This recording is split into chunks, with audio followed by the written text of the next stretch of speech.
Does Doc have names for each of his Chuck Norris twins? Yeah, I think it's Chuck and Norris Vaughn. Because that's his name, Scott Vaughn. P.S. If you want to see the other show I'm in, not now, obviously, because you're here, hopefully. But after you're done, you can go over to Scott Vaughn's channel and see the new Raiders of the Lost Genre. We just did Warlords of Atlantis. Yep. Woof. Doug McClure. You may remember me from such films as... That one. The Time That... the People That Time Forgot. The Land That Time Forgot. Sup, y'all, says Joe. What's up, Joe? Welcome to the Great Room.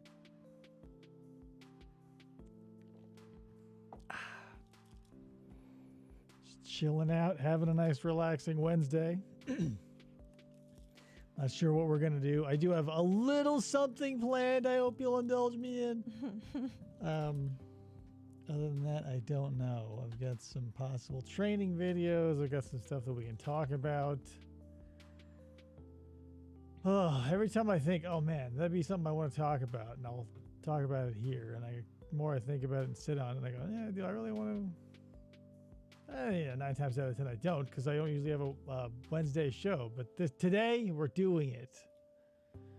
It's Wednesday. It's Wednesday, which is, if I'm going to do something that isn't usual, it's going to be Wednesday. Hey, what's up, Decon? Hey. Welcome, my buddy. I will see you later. Some people just get a taste of the green room, and that's enough. It's too rich for their blood. I don't blame them. It's an impressive place to be. Tomorrow? Oh, man. That's short notice. That's tomorrow. You're going to have to email me or something. Let's see. What else can I show people? I got this old yarn. Boop.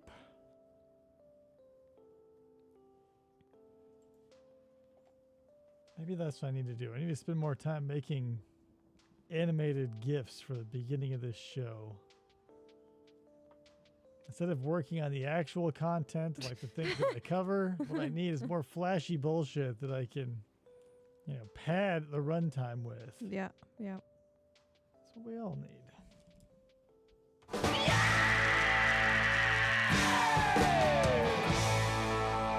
The Who agrees. How about you, Big Salmon? Cool. You messaged me a week ago on Skype? Oh, man, if you're messaging me on Skype, I'm sorry. Here's the thing, man. That's an old contact medium. At this point, it's you, me, and everybody who's above the age of 70. I'm sorry. We'll have to get in touch another way. So, yeah, sorry. But if you were messaging me, yeah, my bad. Skype is not my usual thing. You did not miss a Caruso off. No, I was just playing with the old soundboard here. Oh, God, what are we going to do today? I don't know. Oh, I'll consult my notes. I forget. The notes I had, I wrote down. They're in the other room now. So we're beyond the point of no return on those. I can't get them.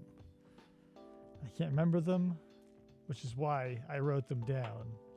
But I left them in the other room, which is a problem.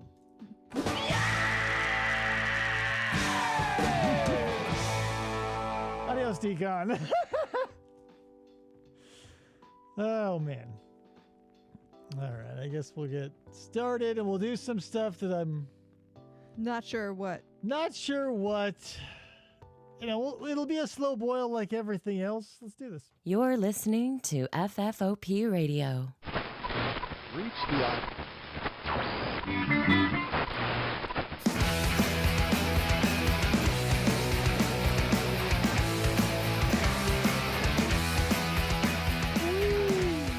Hey, everybody. Welcome to the show.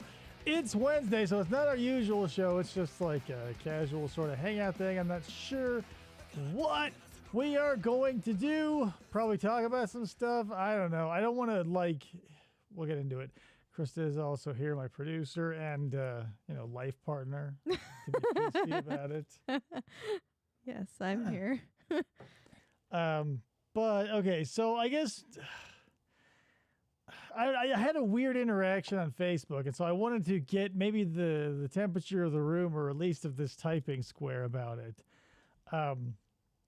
Somebody posted some meme or something on Facebook, right? And I usually let that stuff just sort of pass me by, but sometimes the feeling grabs you, when you want to reach out and you want to leave a comment, but I don't like shit post or troll or anything like that. Not anymore anyway. When I was a kid, that's a different story.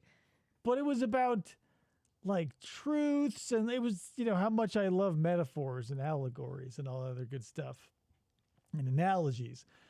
And it was showing like truth versus lies pictorially, and like how lies fit things and they're actually like a bad thing, because like it showed this like blob that was a lie going places, and it's like the truth hurts, and the truth was like this giant hard spiky like ball of stone, and this like character's holding it, it's hurting his face. And I was like, oh, that's kind of funny. So I just wrote in the comments, I said, the truth is relative, harmless, right? Mm-hmm. And I thought, irrefutable, because I thought, people who are interested in this post obviously know what truth versus fact is. And that's my only, whatever. Moral of the story is, if you want to get the highs and lows of the whole interaction, this person who I don't know who they were, I can't remember their name, and their avatar was a dog. So, so they go, the truth is not relative. How dare you? And this, that, and the other. I'm obviously using hyperbole. They weren't this aggressive. It was a fairly pleasant interaction.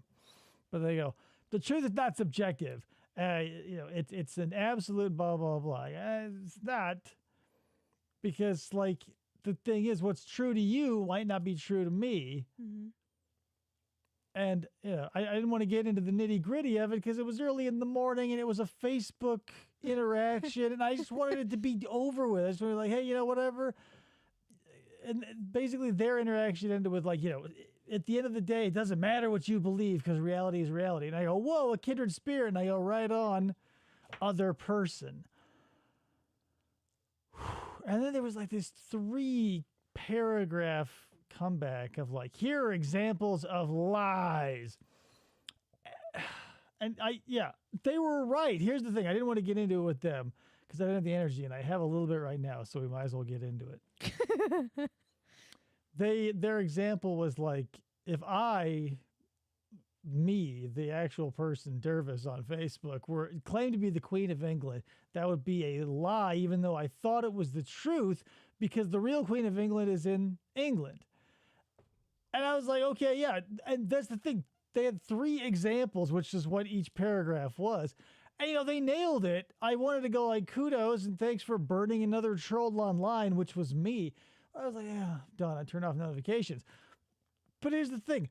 The fact of the matter is, not the truth of the matter, is just that. I think we get into trouble with one another when we say this is the truth or this is a fact. And here's why I'm going to tell you that. Because the truth is subjective. What you believe to be the truth is subjective. And so like where the person online said the Queen of England, right?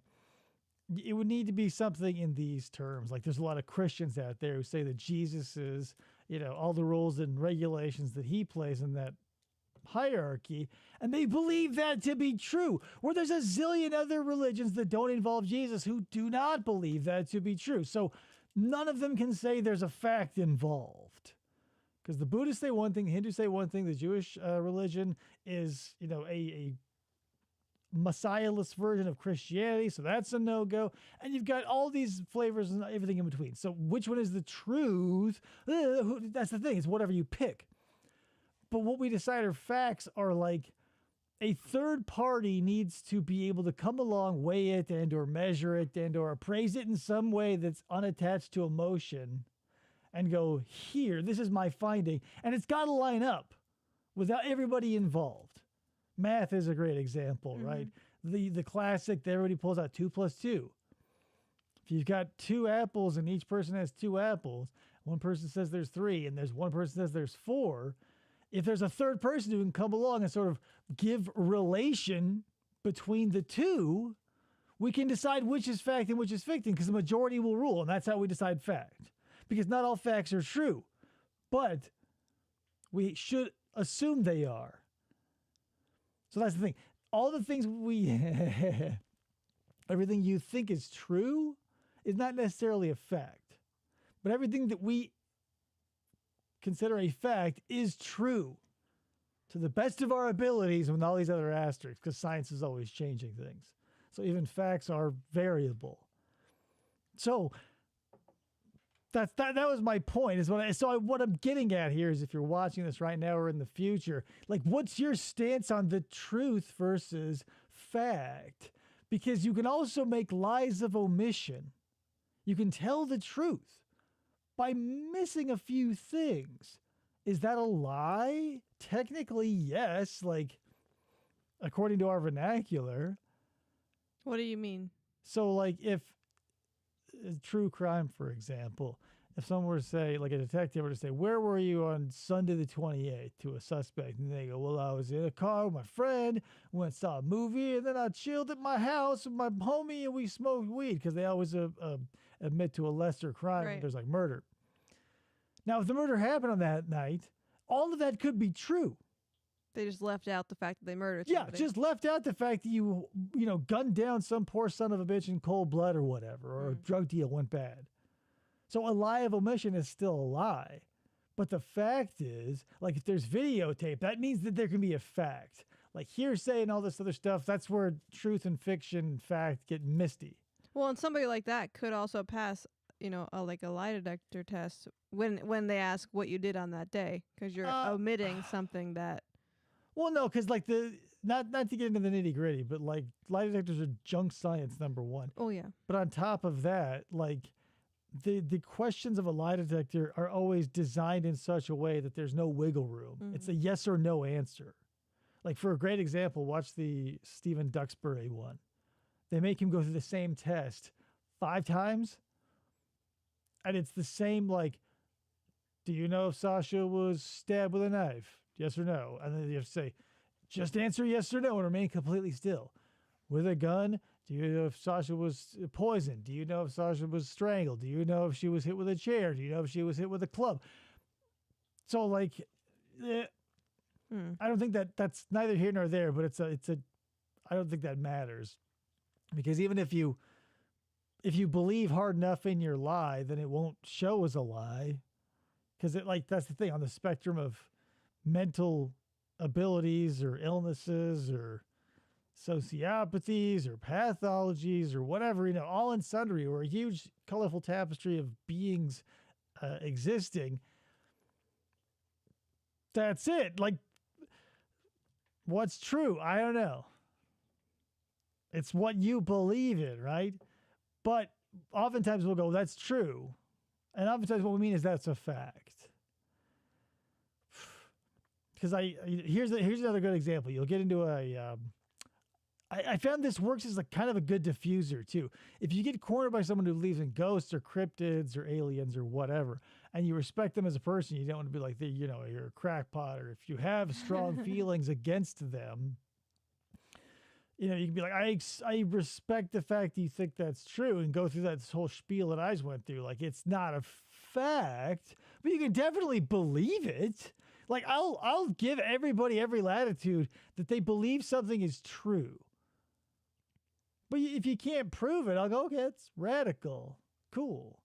But I'll never, God, I hope, I don't ever want to be in that position where I go, it's the truth. And I'm like proselytizing, because that's what most people are doing. They go, hey, it's the truth. And hey, it's the good news also on top of that. But that's what I just didn't want to get into with anybody on Facebook further than I already have, because they kept coming back at me. I thought, okay, whatever, if it's a fact, you can prove it with a third party, because I can come over and measure it or whatever. Yeah. I didn't think it was that hard a concept, but it's been eating away at me, because I thought, did I underthink it or did I overthink it? And both of which are impossible. So I just thought, well, I'll just say it here. And if anybody has any strong opinions, you can let me know. But I don't think, could there be? No. No, I don't. I mean, it makes sense. Like, anybody can have their own something that they feel Well, is okay. the truth, but they Right. I think the problem is that when it's confused, when people use like faith, because they believe in their faith and they say that's true and they believe that.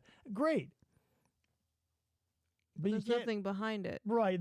Never the twain shall meet because they're two sides of the same coin where you're either like, oof.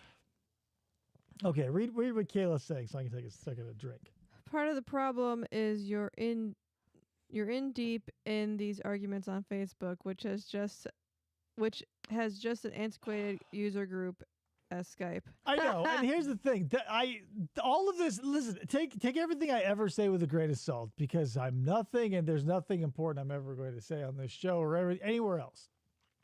But that's just it. I realized, like, as I was talking to this person whose avatar was one of those mini wiener dogs. It was fun for the first couple go-arounds because I thought, oh, it's lighthearted. But after I got hit with that wall of text, I was like, But I did. That's the thing. I did feel like there was something there, but maybe it was just the platform. Like I feel fine talking about it because typing is such a like if you're a writer, like when I'm writing, I like having the time to sit down and really go word salad on stuff. Mm-hmm. But when I want to interact like instantly with another person, be that on Facebook through comments or through Instant Messenger or on Discord or whatever, I need aliveness that doesn't come with typing that's also supplanted by the slowness of like it's not an instant thing. Yeah. So I was like, this could have been interesting to have and I don't know, I guess now technology has gotten so fast where we can talk to anybody, but there are artificial road blocks between certain elements of it. Because if like we were on Facebook, like if this person got up at my face at Facebook Messenger, I could have gone back and forth with them and it wouldn't have to been like a public thing that I'm sure because it was a huge post that had hundreds, if not thousands of comments and likes and crazy shit. I'm like, I don't want to be a public spectacle being like, well, actually, because I'm not that. I just wanted to throw in my 2 cents and have people either like it, throw it like an emoji on it. Yeah.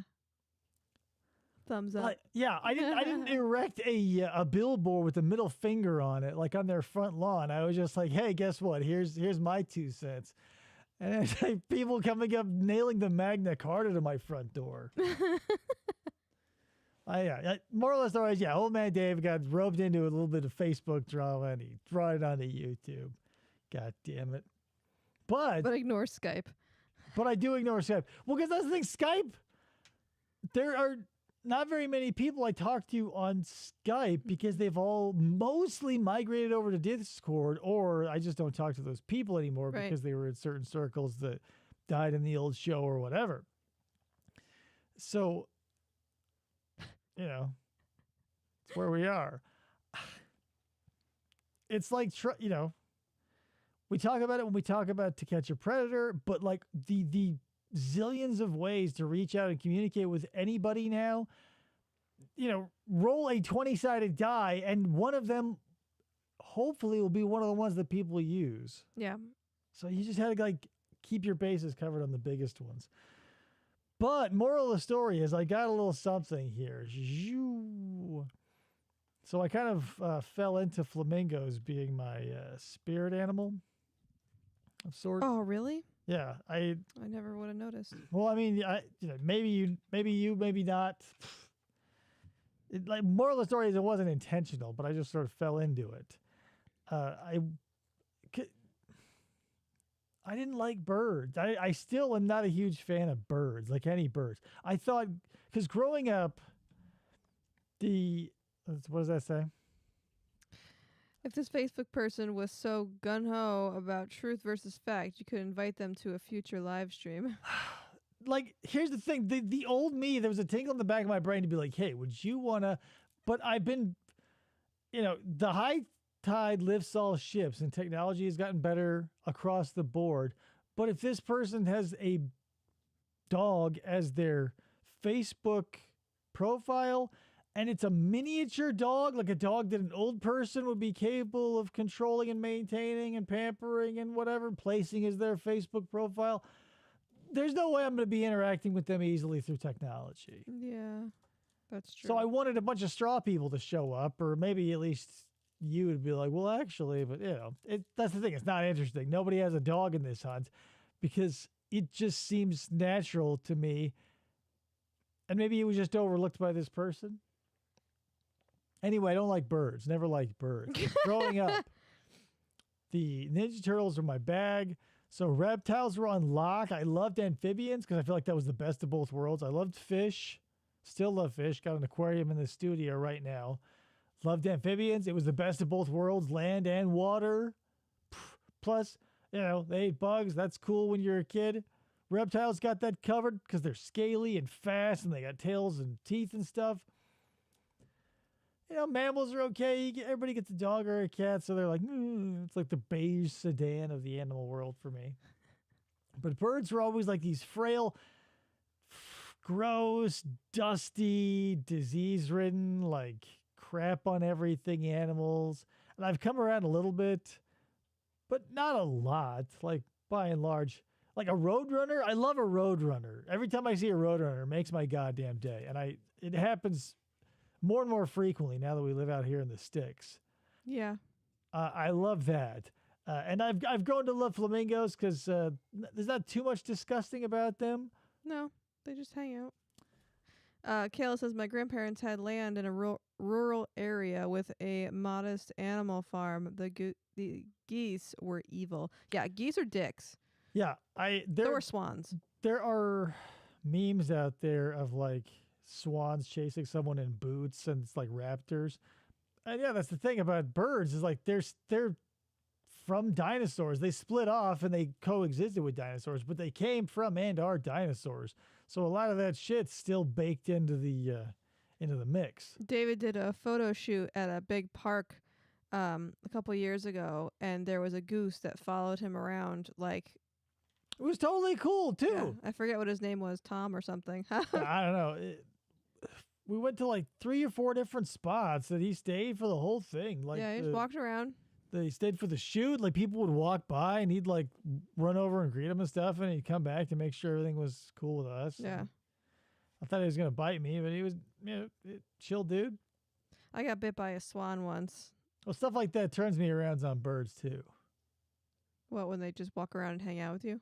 Yeah, when it's not like a total shit interaction, because that's another thing. Interactions with birds are often shitty, and they're going to be more often than any other animal because they're everywhere. Yeah. Like getting bit by a lizard, you go, oh, well, you were asking for it because lizards don't want to be around you. But pigeons and crows and ravens and shit always fly around and they crap on stuff and they'll flutter, and doves and stuff will get just like throw themselves in front of your car and explode in a hand grenade of feathers. They don't care. So like the ratio of animal interactions is like 99 to 1 birds to anything else. Yeah. So it's a pain in the ass. You have to deal with them. But the tropical ones are all right. It's just the ones you see every day are probably boring. I'm sure people in the Amazon are like, yeah, boring every time they see flamingos. The pigeon would blow their mind. Probably. Anyway, so I put together a little presentation on why flamingos are the superior bird species. If you disagree, keep it to yourself. Moving on. So, introduction. Flamingos are the superior bird species due to their unique and impressive physical traits, which I feel are very evident here. The beak. Mm-hmm. The colors. Maybe the colors, their height, etc. The way they flaunt social themselves. behaviors, ecological significance. Let's explore why. Another thing I like are bees. And here's the thing. Every animal has an ecological significance. I don't care what they are. Even if you don't like them, I feel like I just saw there was an argument against mosquitoes. Like they don't need to exist biologically. And maybe they don't. But that doesn't feel true because even though they're like a pest to us, they're a food source to limitless other animals. Frogs and stuff like that. Well, not only like as mosquitoes, but as their larvae, like as they lay them in the water, like if there's fish in there, boom, that's food for the fish. Right. So I feel like eliminating any animal from the web of life is not only like a bad idea, but it's like arrogant to be like, oh yeah, a small, not even 1% of nature knows how to fuck with the rest of it. So yeah, every animal is integral. But if one collapses, nature will eventually fill in the gaps I mean, what? because that's what it does. I mean, it what- might suck for a while, sure. What about like termites? Termites don't do anything but ruin people's houses. They do a ton of stuff besides ruin people's houses.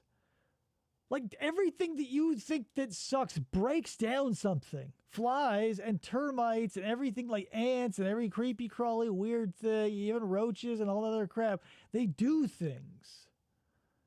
And then they get eaten up by the good bugs that we keep, that, you know, have them in check.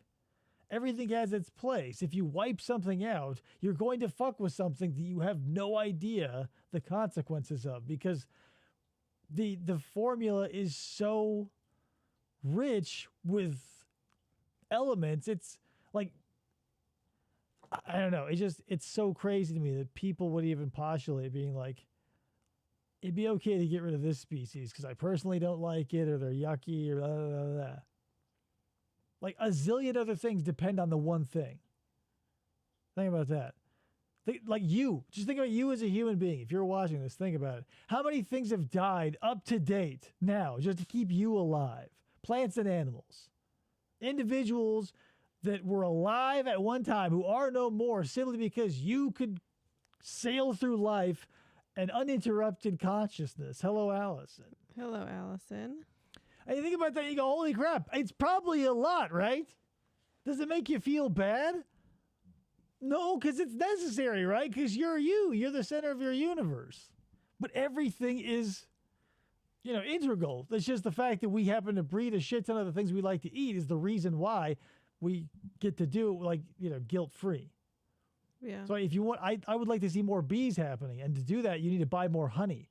But the problem with that is if we all went out and bought all the honey we could, it would make the price of it skyrocket temporarily until a bunch of people who are in it for the cash got into it and got a bunch of honey and then flooded the market. So, but the consequence would be a whole bunch more bees. And it would be worth it. I mean, totally, because what's money? Whatever, we're buying honey. Maybe it's an exorbitant price for a while, but a bunch of people get in to make money on this honey shortage, and then we get a fuck ton of honeybees. But then again, is that a good idea? There's other pollinators out there that could be fucked out of their spot in the ecosystem because we're fucking with it even in a positive way. Anyway, back to the flamingos. Physical characteristics. Flamingos are known for their long, thin legs that allow them to wade through the water. Obviously. We've all seen that. Yes. Nothing new here. Their unique bills designed to filter tiny crustaceans and algae from the water. Everybody loves that. It's like, I've got a lot of flamingos on basically everything, like on my wallet. So every time I pull it out, people have to comment on it. And 7 out of 10 times, it's like, do you know why their feathers are pink, right? I go, fuck yeah, I do, bitch. But I don't say that. I just think that. I want them to feel important. So I say, no, why? And they go, oh, it's because of what they eat. And I go, really? What? Yeah, I'm over 7. I know. I've been to the zoo. I know it. But I'm not going to share, unless they're a dick. Then I'll be like, yeah, I know. Don't be an idiot. But nobody's a dick to me, mostly. Everybody's like, oh, you know why we'll get into it. But this one lady I got cornered by, and she had 3 or 4 hard-hitting flamingo facts that were common knowledge to me at this point that she really wanted to dazzle me with. And I was like, whoa. The bright pink color of their feathers comes from their diet. Brine shrimp, blue-green algae. Brine shrimp feed a lot of things. Like, you can buy, we've got eggs right here that I got for feeding fish that I'm going to start hatching at some point. But brine shrimp feed everything. Like, the world runs on the smallest thing. Brine shrimp and Monster energy drinks. Allison goes, LOL. I was literally in the middle of typing out why flamingos are pink. Slowly deletes everything. How dare you? Tell me I'm the guy. No, just kidding. Yeah, isn't that crazy? But it's one thing that everybody knows and loves, so I take it. This says diet and adaptations. It's hidden by my head here. But flamingos, pink color comes from the carotenoids. P.S.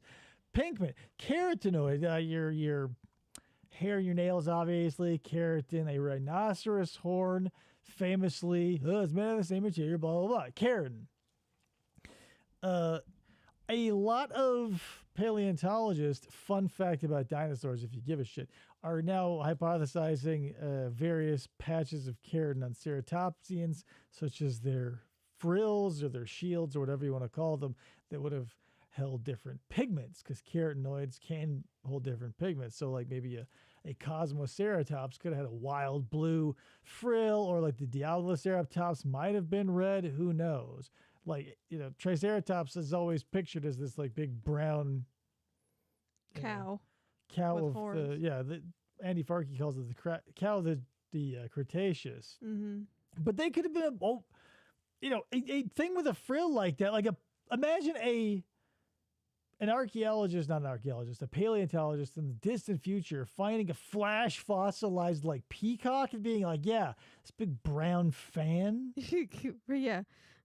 What? Kale says, "Hey David, you can ask Facebook why flamingos are pink. Then you can give all the smarmy responses your heart desires." Mm-hmm. I love them. Here's the thing: I don't go out looking for them, but if they come up organically, I'll allow it. That's the thing. I'm more like a lenient judge. I'll allow it, but watch yourself, McCoy, because if you fucking push it too far, I'll say, "Give me my bag of groceries and the receipt, please. I have other places to go."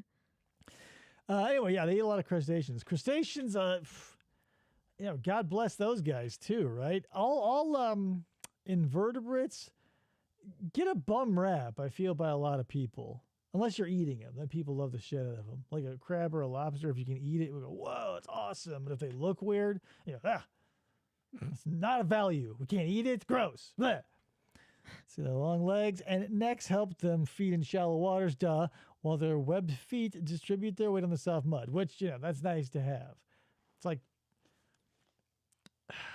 I have a crackpot theory that I want to float to somebody of importance so they can shoot me down and make fun of me. But it seems to me like the driving force behind the change in animals is a desire of some kind. Like the animal's desire? Yeah.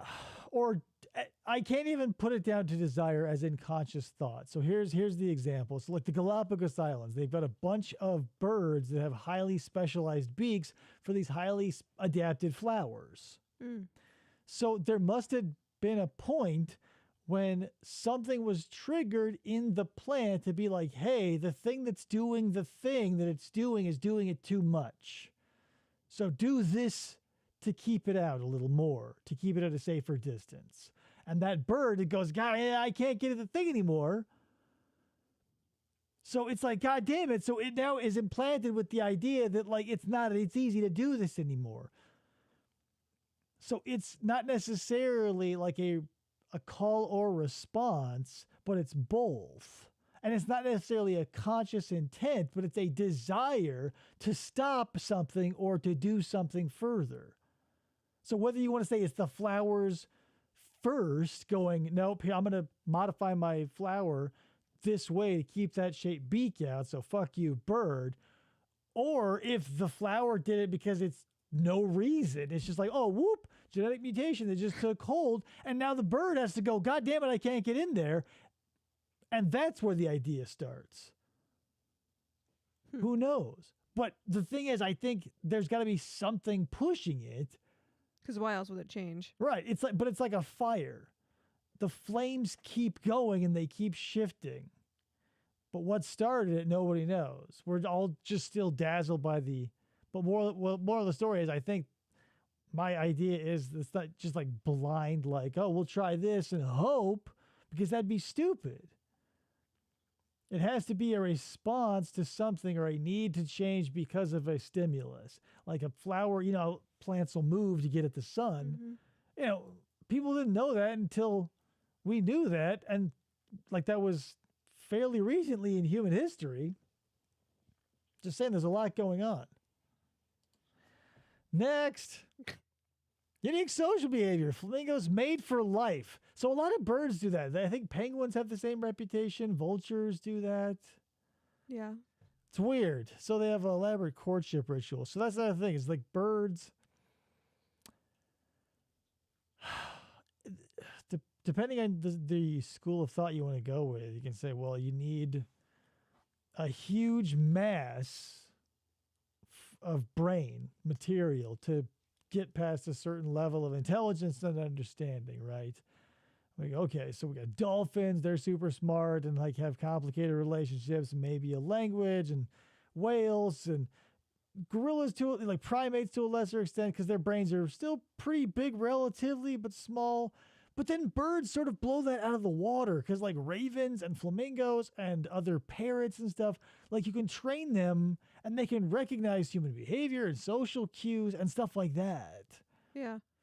I think owls might also mate. But their brains are so small, is what I'm getting at. Like, get beyond, because everybody's seen like an owl without its feathers, and you go, oh my God, that's how big they are. And, still relative to their body, their brains, but it's like still so small. Like, they're built around their senses. There's no cognitive material in a lot of them. But, then you get people who have ravens who can like talk and shit, and people love like, I don't know why it's everybody's wet dream to like get a parrot and teach it to swear. Like, I can't think of a more embarrassing way to like ruin the rest of like your home life. Like, but you do you. Sorry, And don't parrots live like 35 years in some cases, 40 years. Just want a swearing, screaming, banshee living in your house. Like, that's your idea of fun? I'm not kink shaming, but I wouldn't do it. They communicate through calls, displays, body language. Everybody loves the large flocks. Every documentary that features Africa always has at least one shot of a flamingo, even if it's like completely out of season or whatever, but it's huge flocks. Where's the shrimp? Where's the shrimp? Shrimply the best. Okay, so flamingos' unique physical and behavioral adaptations make them superior birds. Their pink coloration comes from their diets and indicates good health. So easy, right? Mm-hmm.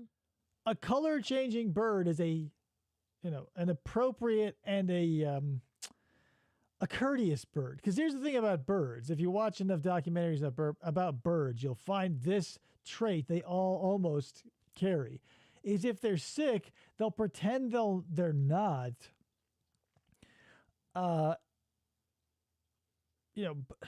Because they don't want to be like, whatever, the fear of being left behind or whatever, that instinct is super strong in them. Because, a life without the flock probably is horrifying. But they won't show signs and end up, if they have something highly infectious, they'll just, and since none of them are going to, call in sick for the day and leave the flock for, a quarantine, boom, we see a lot of bird collapses and stuff like that. But a color-changing bird, while it does suck for the bird that the color changes for, and everybody's got to go, yikes, like, smell you later, like, that's good for the species. Yeah. Like, no other very few other species, I can't say no other, because I know humans do it, but there's got to be other species out there, but very few other species, like, foster the weak of their society. Like gazelles, they're not going to kick out the old or the sick. Mm-hmm. But like when they're running away, they're glad they're there.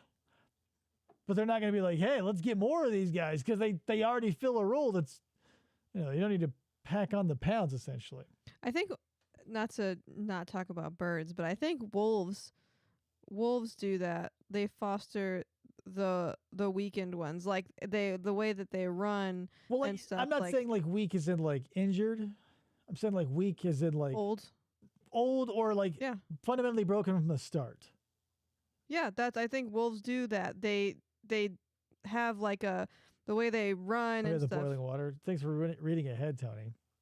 Well, that's what I'm saying. There are some that are like really intensive on the pack, but those are built around a tight community of very few, so each member is very important. Yeah.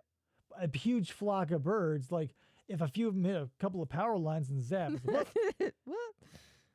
Yeah, so they also filter feed, and they can drink boiling water without harm.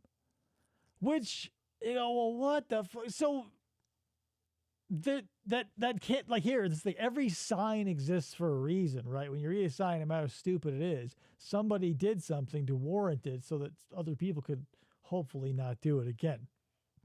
So I can't imagine what's going on, but I can hypothesize, like in South America, these tropical climates, it's possible that, maybe not now, but during their evolution, they were exposed to volcanic vents releasing both probably like hot ass and also like heavily chemical ridden water, like with lye and other shit coming from the vents. Yeah. So they probably had to have like a throat of iron, because that's the thing.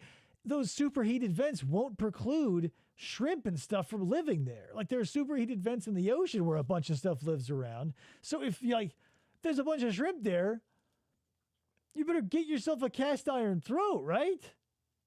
Yeah. Kayla says the boiling waters clean off the pee they release on themselves on hot days. Those are vultures. How dare you? And you think they're gonna drink, like they're cleaning off their feet with the boiling water. They're just taking little sips, like clandestinely. Like that's how the adaptation came. How'd they get the pots too? They don't have thumbs. Fun facts: flamingos get their pink color from the shrimp and algae they eat. You can tell that to people. They can sleep standing up on one leg. That's the one of the big three. It's number two, as a matter of fact. And 3, flamingos are social birds and live in large colonies. Everybody is also pretty much familiar with that. But when you run through the first two and you want to go and not be a Sarah Boone and you want to have a third one, that's a good one to pull. So in conclusion, flamingos is a superior bird species due to their unique pink color, ability to walk on one leg, and their incredible teamwork skills. These fascinating creatures also have the ability to filter feed and can consume food even when their head is upside down. Teamwork makes the dream work, I'd people. like to thank you for listening to that presentation. It was all about flamingos. I didn't write any of that, P.S. Canva made that. All I did was write the title card. I said, why flamingos are the superior species. And I'm as surprised as you are that it recycled so many facts. It feels like every title card was the same 3 facts. I should have fact-checked it. I apologize to you, the viewer, but we learned this together. But we also learned that they can drink boiling hot water. I did not fact-check that, though. Canva fact-checked that. We assume. Allegedly. That's an alleged. So if you're gonna tell people about their diet and how it turns them pink, and you want to throw the hot water on as a spicy little tidbit, someone might call you on it. And I can't guarantee that you won't look like a fool. I would make that fact number 2. If you're going to give him 3, make that the middle one, because people will forget that you said that after you say the third one. Yeah, what was the 2? Hold on. We'll give you... Okay. Yeah, okay. So do the flamingos get their pink color from the food, right? Then do the boiling water, and then do the sleeping on one leg. Yeah. Because,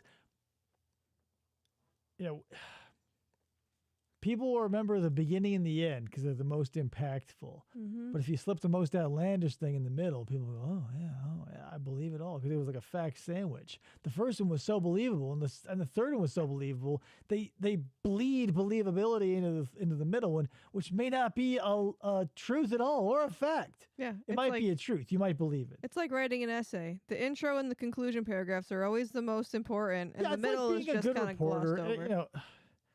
That's the thing. Everybody who wants to get something across does all these like little facts and sniglets and stuff. We all know the tricks of the trade, but we still pass them around like we're junior high kids, like writing an essay. Like, oh man, writing was never fun for me as a kid unless it was like for a stupid reason.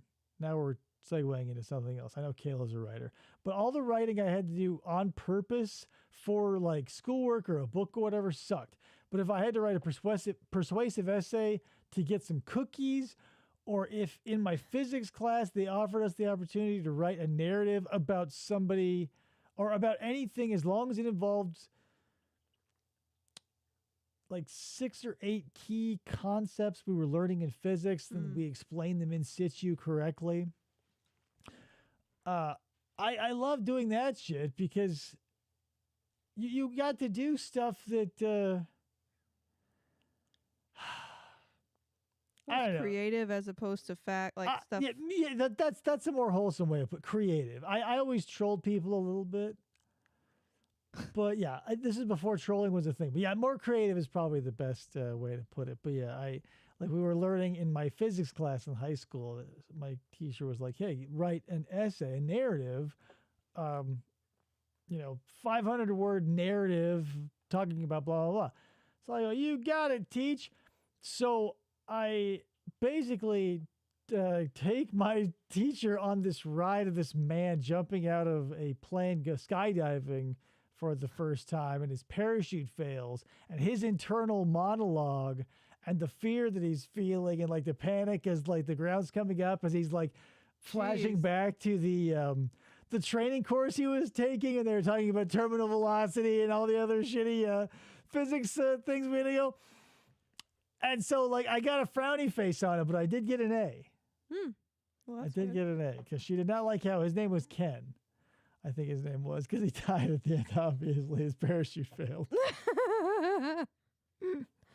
I am a research person, so I loved writing research papers and stuff. And I did a whole research paper and like medical chart and stuff on Holden Caulfield from Catcher in the Rye about how he was manic depressive and bipolar. It can be difficult to blend. Like, if this is what you're going to do, like if you're going to write something and you're going to look into a subject to like you're a Nancy Brophy it, right? You're going to be like, oh, I was looking up ghost guns and all this other crazy shit. The research is good. Like looking up words and pictures and stuff is good. But I find like if it's not something you've done personally, like you haven't done the motions of, like all the research, it's hard to translate, at least for me, because I want to put myself in that position. And if I don't know what I'm doing in the physical space, I can't write that. So, but if you're drawing up like a chart or doing any number of those, like it's invaluable. But I just can't. I just go down that rabbit hole of like, well, now I know hypothetical knowledge about a bunch of stuff, but I just end up writing a story about RJ being like a security guard Rambo ripoff. Yeah, no, I had a whole patient chart. I had doctor's notes in there, and like, I don't remember all of it, but I mean, I got an A on it from what I remember. But I like research papers, and I was a psychology major, and well, because there's comfort and there's safety in facts. Mm-hmm. So like because that's the thing. If you're, it's how deep do you want to look at the microscope, right? Because you can have someone who loves to write and they'll fill volume after volume and put them in a library, but then you back out and you have someone who loves to categorize shit, and you have the librarian who's directly tied to the books, but we're just zoomed out one little bit. But they play different roles in the ecosystem. But you never go, oh, librarians, what the fuck? And you never go, oh, writers, what's up with that shit? Because they both play roles. Yeah. And that's the thing. Like, people like you and I need to be there to complement those shortcomings. Because I would never, in a million years, like, I have been offered training courses, I'll never learn Excel. Like, even if a Mexican cartel breaks into my house and holds a shotgun to my head and is like, you're going to learn Microsoft Excel or we're going to kill you, I'll be like, sorry, it's the finish. Because like I can't and I don't care to. It's just sucky. Because it's just taking stuff that is okay, maybe it's a little bit different because it's like what you like is taking stuff that's out there and essentially random and chaotic and filing it all away into a nice color palette of, gradient. Yeah. Data is important. Yeah, and everybody on the other side, maybe not even the other side, maybe it's a close cousin, like writers and artists and stuff will create raw material or whatever out of nothing, but may not necessarily categorize it or even name it or whatever. Mm-hmm.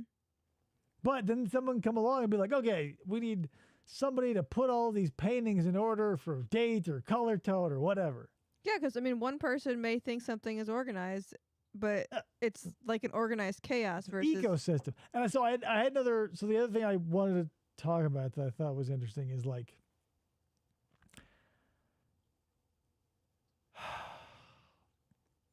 I don't know, that maybe this is tied to identity or value or whatever, but it's something I see a lot, and I want to get, if you have an opinion on it, I'd love to hear it.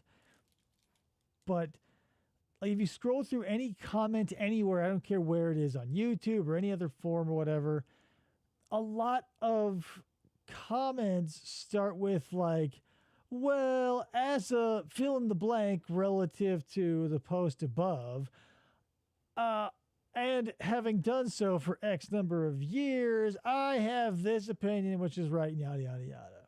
Mm-hmm. And it's always so weird to me because it's always coming from one of two places. It's either virtue signaling, being like, I have a thankless job and I can relate, so blah, blah, blah, and, you know, thank your local, yada, yada, yada.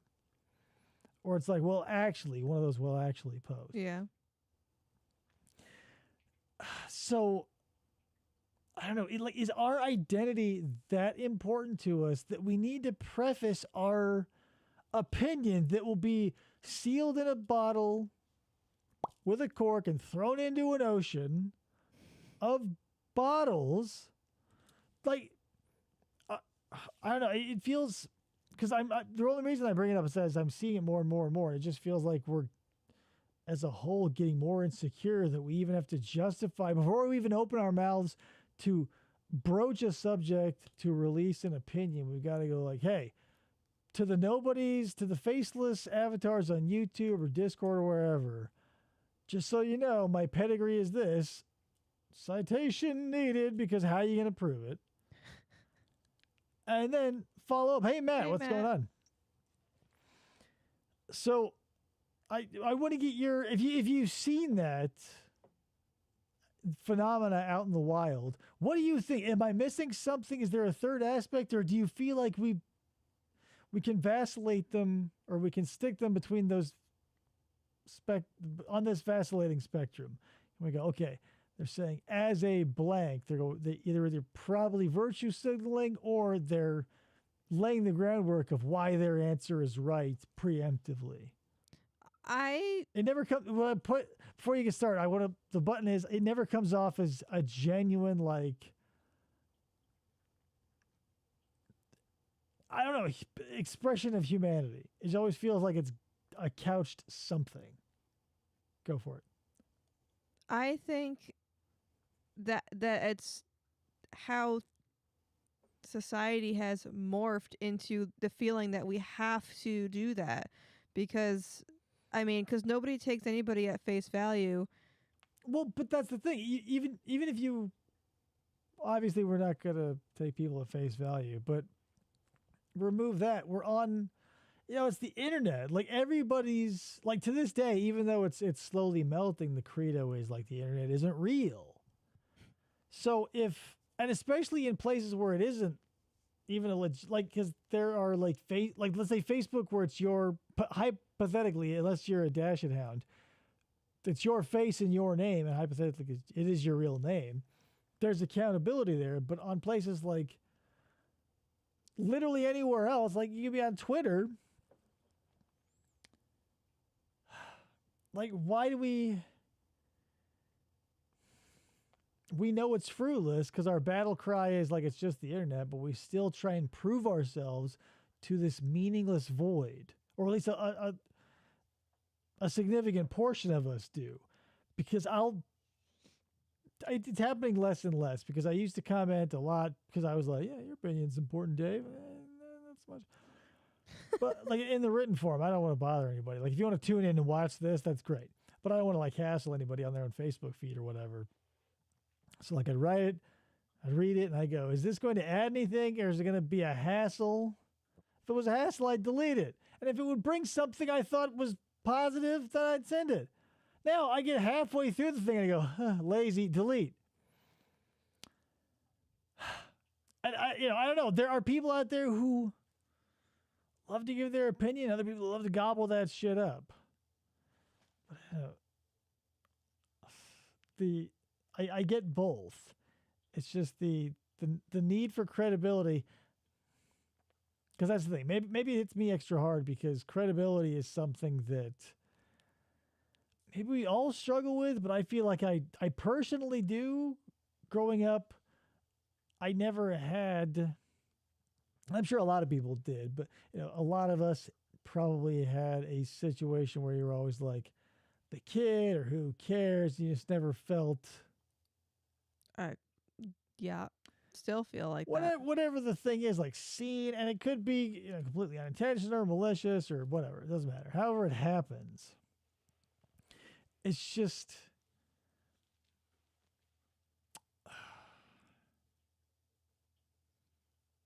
it's easier to put your opinions out on a platform where you're not in front of somebody because you don't like. Well, no, I get that. Like my beef isn't with like the anonymity of the internet. It's like, why do we have to build ourselves up even in a no stake situation? Like I get where, let's take this IRL and you're trying to propose something to a superior or you're a kid talking to a parent or whatever. You might couch it and be like, pad the bread with a little butter and be like, I did my chores or I did my reports or everything went good this week. So maybe try this and then float your idea. It feels like that. But instead of a buttering up to get something definite at the end of that rainbow, because the buttering up is to a specific end. Mm-hmm.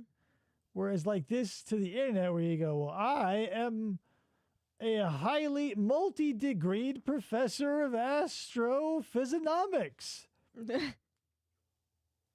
And unless someone's going to like do the deep research on you, which you don't want people on the internet doing, you can't prove it. And it just like, it sounds foolish to me. Like it just making claims that you can never ever prove without like exposing yourself to like every troll to walk across that path ever again. Am I missing something or am I hitting it? I'm just mulling this over because it happens on a lot of true crime videos, obviously, because people will say, as a teacher, as a mother, as a father, and they always like pad their resume before they give their gut-wrenching emotional plea or like sweet cries for bloody vengeance. Well, so like if you've worked to get somewhere, to get something, it's like an achievement for you. And if the people that you're talking to regarding something don't know that, then you say it. But that is moot because number one, you can't prove it, and number two, who cares? Because to that person, it's not moot. It's important to them that people know that they're an astrophysiognomicist. Right, but who cares? Is the thing, is what I'm getting at. It doesn't matter who you are. Like, if we're going to walk on this planet and say that we're all, entitled to opinions, no matter what you throw down as a credential, it shouldn't matter. You're just... It shouldn't, but it does to some. No, I know. That's what I'm saying. Is like, I'm not seeing anything beyond like the vanity ploy where like, I don't know, like doctors are highly infected with that disease where they get to that point and they're no longer human and everybody below them are like these automata or whatever. But any industry can have that. Once you get to a certain point, it's like, the rabble below you is nothing. Yeah. Kayla says, as an astrophysiognomicist based in the Middle North. Right. Well, they do most of that work. Yeah. Joe says, if you were interviewed for a true crime special, would you say, as a podcaster, to give yourself some credentials? No, I'm in nothing. Like, if anyone asks me who I am, I hope they don't, honestly, because I'll have no answer. Like, thank God Decon never asked, like, who I was. Because, like, what do I say? There's nothing. What do I say? One time I was 18 inches away from a man who fucked a woman he just met at a bar. That's me. Right? I don't know. Like, but that's it. Like, we tie ourselves to our titles, and then that's what gives us value. And maybe that's my point, is it shows our insecurity and like our misplaced attitude of what ourselves are. Because if you are this degree, congratulations, you are 4 years, 8 years, 10 years, however many years of school with zero personality, who like everybody avoids, and when you're their boss, they barely tolerate your ass, but definitely talk about you at happy hour once they're trashed. Like,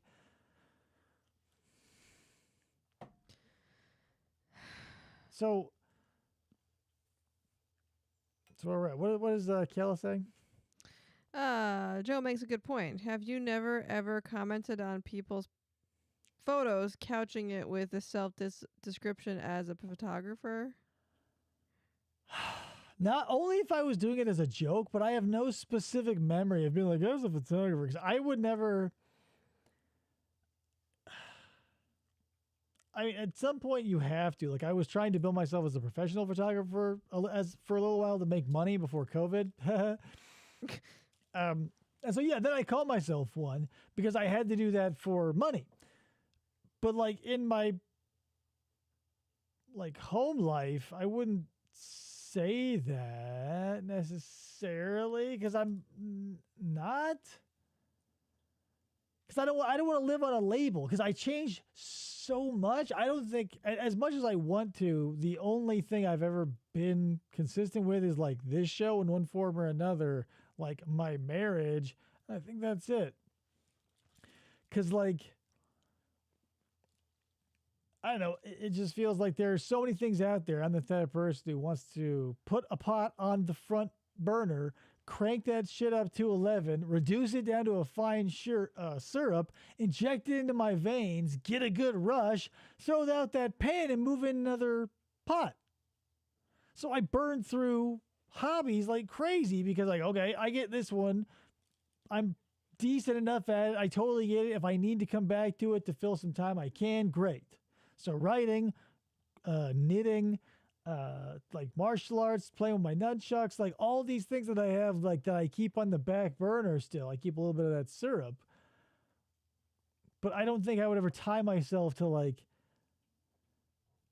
because if somebody asked you who you are, what would you say that doesn't just relegate you to like a job, which is you 8 hours a day, which is not necessarily you. It's what you, the duties you perform for money. Like, how would you describe yourself?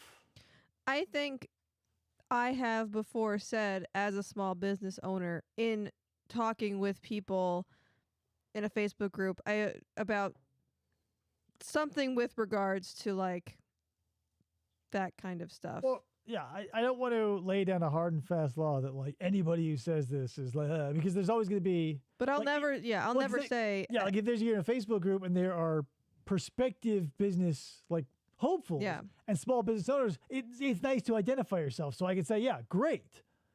Yeah, I'll never say, as a learning experience designer, that's my job title at work. I'll never say that. Like, like you wouldn't roll into an anonymous posting forum and be like, well, as a person who has been through multiple traumas and or jobs and or classifications and or certifications and or incarcerations, I say, like, who cares? It's your opinion. If it's important to you, it's enough that you want to share it. Don't be like, here's why my opinion is important. It's as important as everybody else's. As much as that stings, like your truth is as true as everybody else's, which might not be.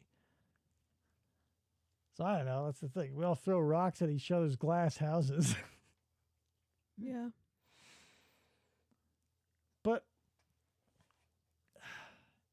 I don't know. I think I can't say with any certainty, but it does, the things that are marketed to me, are like the newer generation are like, I don't know if this is true or not, but I'm seeing headlines of like Gen Z are buying simple brick phones and flip phones, like disconnect from the blah, blah, blah. And like Gen Z is doing this and that, and they're moving toward vinyl and like film photography. And I'm like, you know what?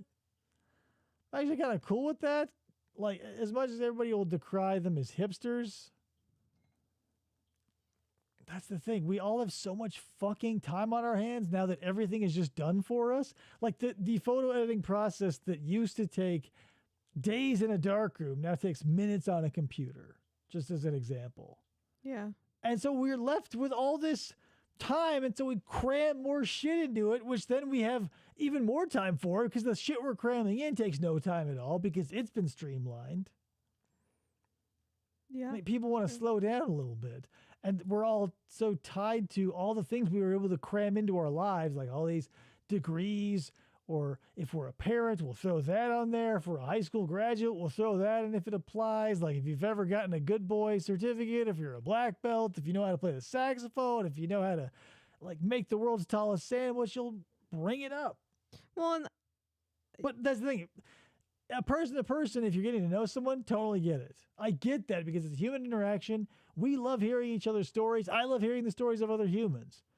What I'm talking about is a completely different concept where you go, well, it's like a well actually with a resume instead of a well actually.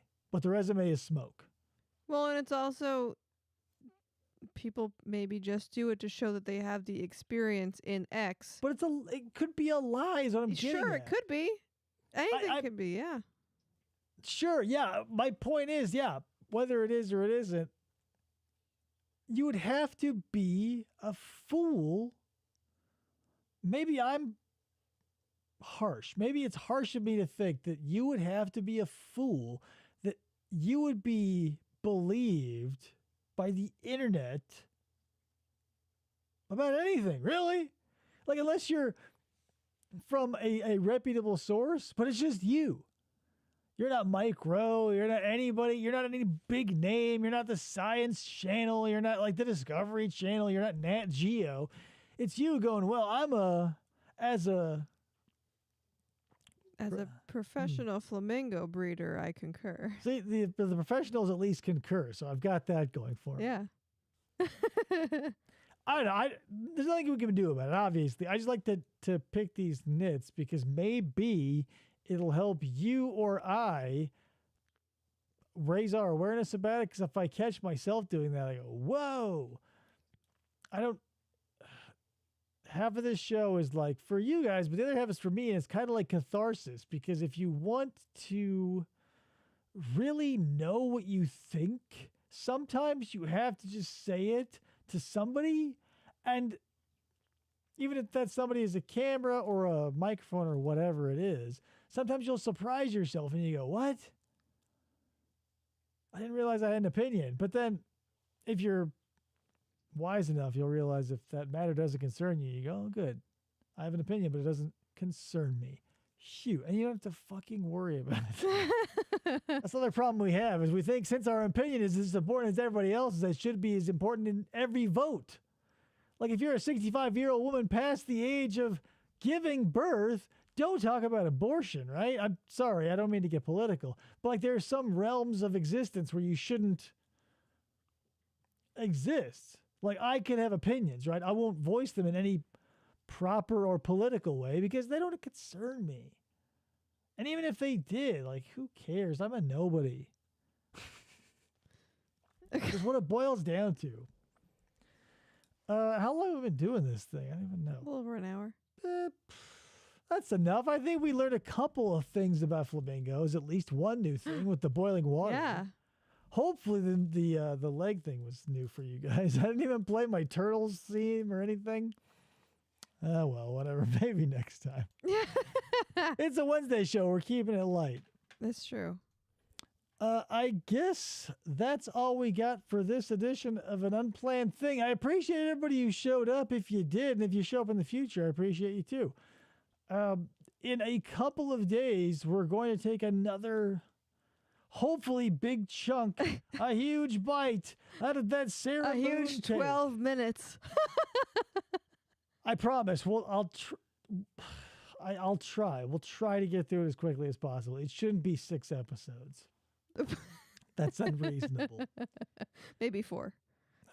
If it gets to if it gets over 3, I'll pull it. I'll say nothing happened. The end. It's over. Sarah Boone got off scot-free, and she's skipping through a meadow of cartoon flowers. It was all unintentional. They had a good it day. was damn unintentional. She got away scot-free. Yeah, but yeah, moral of the story is Sarah Boone is coming up a couple of days. What? 17 minutes? How dare you tell me? Yeah, so we'll have another 17 minutes of that. Of a 4-hour show. Yeah, there is so much stuff that I want to get through, and then I look at it and I go, but then what?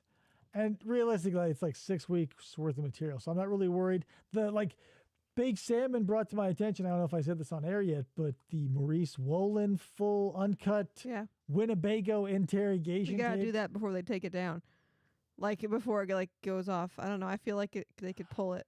It's been so long, and since he's passed, I don't think anybody's gonna try and pull it. Like we're getting to the point where the concept of public domain is happening, where it's like life of the artist plus.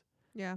Like these dudes, nobody's gonna fight it because they don't want to stir up the dust of the legacy. So, like those bangs, her whole fucking head is bangs. I mean, like she's like, "Give me bangs," and the guy's like, "Okay," and gave her a bowl cut by mistake. Oops. And he's like, "Zzz." He's like, "That's a 16 quart right there. $13, Sarah. Thanks for coming to Great Clips." Yeah, but we'll get into it. And it's not. To be fair, there's not a whole lot of it because there's a huge silent chunk where they're waiting for the lady to come scrape her fingernails. Oh, yeah. And they scrape her fingernails. And I'm not going to sit there and make you watch me watch that with you. Yeah, it's a lot of That's like silence. 15 minutes of Yeah. flick. Like, who gives a shit, right? So, yeah, sorry about that. We're out of here. I was talking and not getting ready. So we'll see you next time on another episode of FFOP Radio, TV, whatever it is.